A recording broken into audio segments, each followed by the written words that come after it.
Means forever, ever, hold on, never mind. Oh,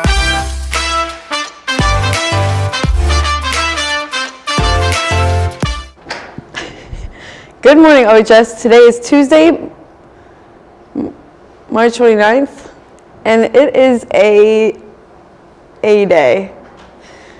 I am Kat Winchek, and I'm joined by my co-host, Cam Blatch.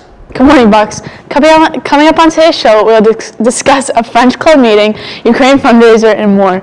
But before we get to the announcements, let's send it over to Olivia for a look at today's weather. Thanks, Cam and Kat. This morning we started off with very cold temperatures ranging in the 20s. It will be partly cloudy all day. Let's take a look at the 5-day forecast. The week starts cold, but it will start to warm up around Thursday. We are expecting scattered rain showers throughout the week. Now let's send it over to Cam and Kat for the rest of your announcements. Thanks, Olivia. So, Kat, I see that all the sports teams had to practice inside yesterday because of the snow. Yeah, hopefully it'll warm up soon. I agree. Now let's take a look at today's announcements. The next French Club meeting will be on Thursday, March 31st in room 258. We will be finishing coloring fish for our school-wide April Fool's celebration and decorating lockers. New members are welcome, time permitting. We will also be learning about French Easter traditions and French Easter vocabulary. The Key Club and Social Activism Club have teamed up to collect donations to benefit the people of Ukraine via the Ukraine-based organization International Medical Corps.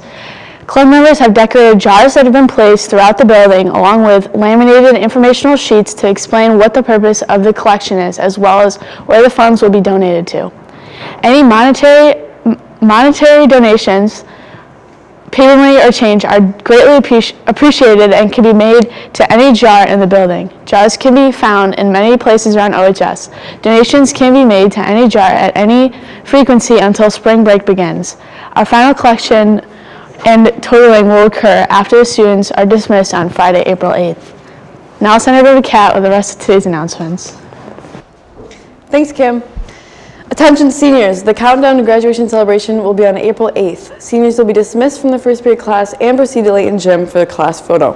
Dress for the day event will be considered dressy casual. If you would like to purchase a copy of the photo, please pick up an order envelope outside Mrs. Gill's room 273. Class photos are $20 each, cash only, and need to be paid before the photo.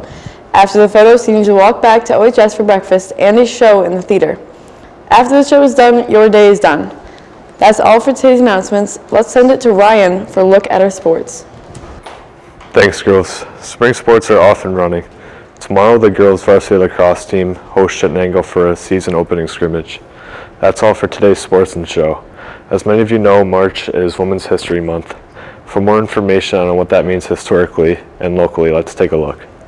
Hello, this is a message from Social Activism Club. In Social Activism Club, we discuss social issues concerning race, sexuality, and gender.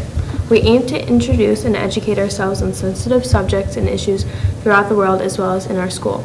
We meet every first and third Monday in the library.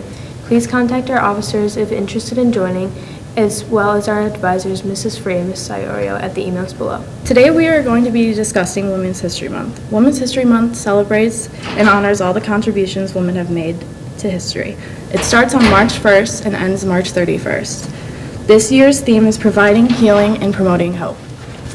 The actual celebration of Women's History Month grew from the week-long celebration of women's history that was organized by a school district in Sonoma, California in 1978. A few years later, when it's become popular in many communities around the country, President Carter declared the week of March 8th as National Women's History Week. Following this, 6 years later, the National Women's History Project successfully petitioned to expand the celebration to the entire month of March. Purple is signified as the official color of International Women's Day, which was founded more than a century ago after thousands of women protested in March to demand voting rights. Internationally, purple is used to represent women, along with strength and dignity. Historically, the combination of purple, white, and green has been used to symbolize women's equality, stemming from the Women's Social and Political Union in the UK in 1908. Women's History Month celebrates women's accomplishments made throughout American history while acknowledging struggles women still face in today's society. Women's History Month celebrates the evolution of women's rights, such as events like the Seneca Falls Convention and the fight for women's suffrage. This attempts to bring light to modern women's issues such as the wage gap, because even today, women make an average of 82 cents for every dollar a man earns. An inspiring woman who is a part of our local history is Dr. Mary Walker. Dr. Walker was an American abolitionist, suffragist, and a prisoner of war, as well as a surgeon. She is known for her bravery during the Civil War and her practices for breaking clothing stereotypes. She is the only woman to ever receive the Medal of Honor and is included in the Women's National Hall of Fame. We are proud to recognize this inspiring resident of Oswego and our Mary Walker Health Center dedicated to her.